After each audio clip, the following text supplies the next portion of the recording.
Le Danemark vient de prendre la présidence du Conseil de l'Union européenne et son slogan « Une Europe sûre, compétitive et verte ». Donc, pendant les 6 prochains mois, l'UE va surtout se concentrer sur la défense, l'Ukraine, l'élargissement, la migration et la compétitivité. On va aussi parler d'un possible accord commercial avec les États-Unis, d'un budget solide et de simplifier les règles tout en restant écolo.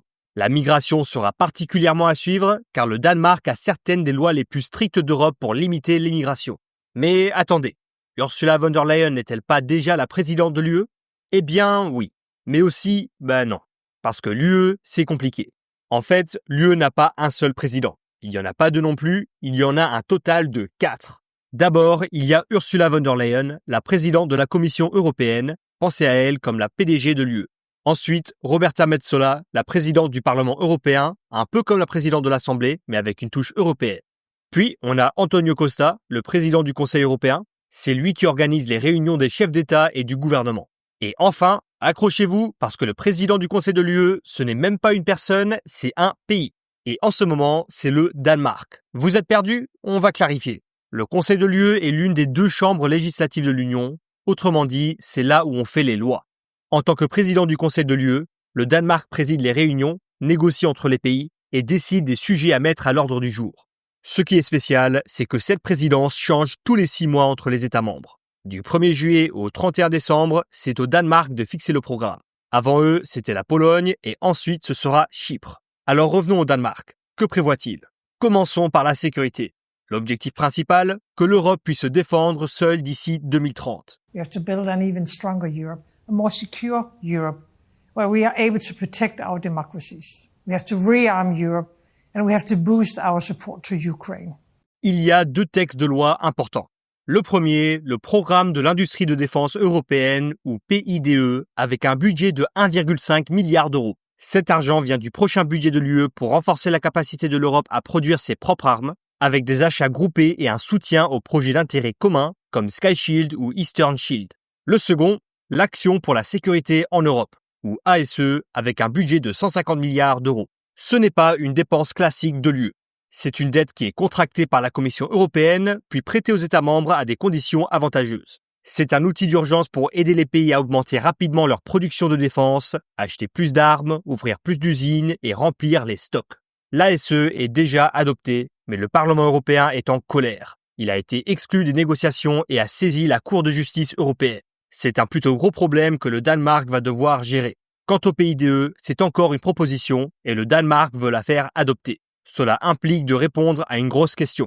Doit-on permettre à des pays comme l'Amérique ou le Royaume-Uni d'accéder aux fonds européens de défense ? Ensuite, il y a l'Ukraine, la prochaine grande priorité du Danemark. Depuis l'invasion, le Danemark aide l'Ukraine, s'engageant à fournir 8,6 milliards d'euros en armes et munitions. En part du PIB, c'est le 2e plus gros contributeur de l'UE, juste derrière l'Estonie.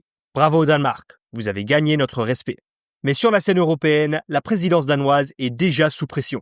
La Slovaquie a mis son veto au 18e paquet de sanctions contre la Russie, bloquant sérieusement les avancées. Ce nouveau paquet vise à réduire les revenus russes tirés de l'énergie, notamment en abaissant le plafond du prix du pétrole à 45 $ le baril. Il interdit aussi le financement de nouvelles banques russes et élargit les interdictions de transactions. Et ce qui est le plus fou, c'est que la Slovaquie bloque tout cela à cause d'une différence sans rapport sur la sortie progressive des énergies fossiles russes. Le Premier ministre Robert Fico demande une compensation financière et c'est maintenant au Danemark de gérer ce casse-tête.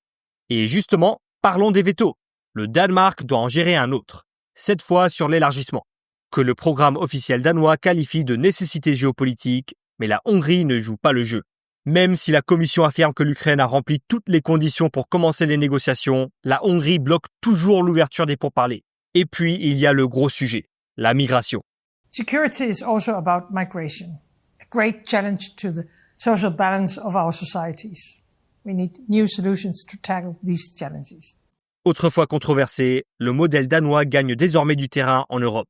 Ce modèle combine des règles strictes sur l'asile, le traitement des demandes hors du territoire et une forte priorité donnée à la dissuasion et au retour plutôt qu'à l'intégration.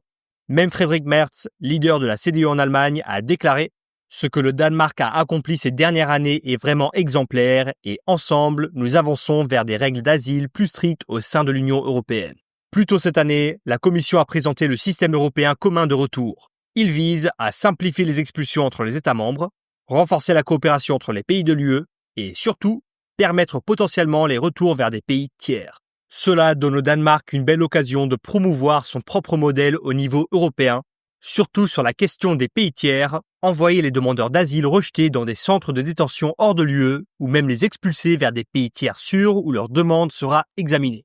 Et le Danemark agit déjà.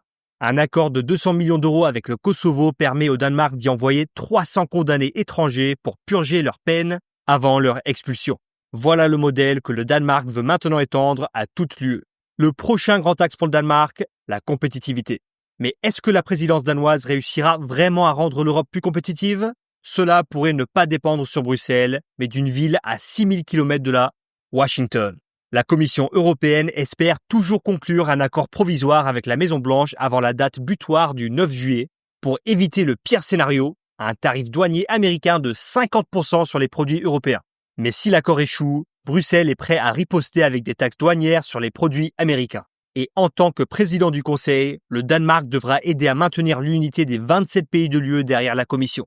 Ce n'est pas très dans son habitude, le Danemark est généralement l'une des voies les plus favorables au libre-échange et au marché libre dans l'UE. Les exportations représentent près de 70% de son PIB, avec des géants mondiaux comme Lego et Carlsberg qui portent fièrement les couleurs danoises dans le monde entier. Mais pour le Danemark, il ne s'agit pas seulement de taxes douanières, c'est aussi une question de souveraineté. Donald Trump n'a jamais exclu d'utiliser la pression militaire ou économique pour s'emparer du Groenland, une région semi-autonome du Danemark. Ensuite, il y a le prochain budget de l'UE, celui qui couvrira la période 2027 à 2032. Le précédent budget s'élevait à 1200 milliards d'euros et finançait tout, des subventions agricoles à l'aide extérieure et bien plus encore. Pour ce nouveau budget, la Commission publiera sa proposition le 16 juillet, lançant ainsi des années de négociations difficiles entre les capitales européennes. Et c'est le Danemark qui dirigera la toute première phase de ces discussions. Il n'y a pas si longtemps, le Danemark faisait partie des soi-disant 4 frugaux, avec les Pays-Bas, l'Autriche et la Suède. Il défendait des budgets plus petits, un contrôle strict des dépenses et refusait toute nouvelle dette européenne. Mais la première ministre Mette Frederiksen déclare aujourd'hui que faire partie des 4 frugaux n'est plus la bonne place pour le Danemark. Ce changement place le Danemark dans une position unique, celle d'un pont potentiel entre le nord frugal et le sud plus dépensier. D'autant plus que l'Allemagne a déjà exclu l'emprunt commun permanent. Et enfin, il y a la volonté de réduire la bureaucratie. Le Danemark affirme son engagement total envers le pacte vert en insistant sur le fait que durabilité et compétitivité doivent aller de pair. Mais l'UE est en train de faire un virage à 180 degrés sur ses propres règles environnementales.